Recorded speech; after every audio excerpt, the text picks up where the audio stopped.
Hello everyone, this is module 3 of Principles of Insurance and Risk Management. In this lecture, we are covering step 1 in the risk management process, that is identify loss exposures. Business organizations or individuals need to identify their loss exposures. There could be different types of loss exposures which are relevant for an individual or for a business organization. These loss exposures include property loss exposures, liability loss exposures, business income loss exposures, crime loss exposures, employee benefit loss exposures, and so on. However, all these loss exposures are not relevant for all business organizations or individuals. So first of all, a business organization or an individual needs to find out which are the most relevant loss exposures for them. So to identify the loss exposures, there are different types of sources available to individuals or organizations.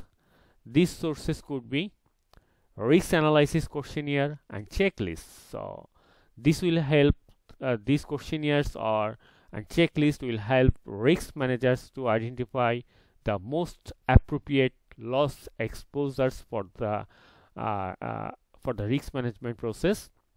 Then risk managers also could physically inspect the organization or the production plant to identify possible loss exposures. They can also follow the flow charts of production to identify any sort of drawbacks or any sort of loopholes in the flow charts of the production process. Risk managers can also analyze the financial statements of the organization. These financial statements will help risk managers to identify the assets which are exposed to loss, or this will help. These financial statements will also provide information to the risk managers like leverage and so on. And risk managers can also look at the historical loss data of the organization. But keep in mind that industry trends and market changes can create new sort of loss exposures. For example, terrorism and exposure to the act of terrorism is a new sort of loss exposures.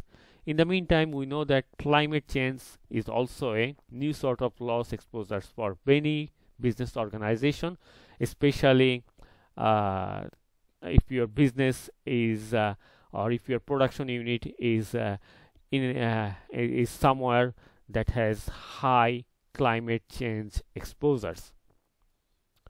That's all about this lecture. In our next lecture, we'll look at step 2 in the risk management process, that is measure and analyze loss exposures.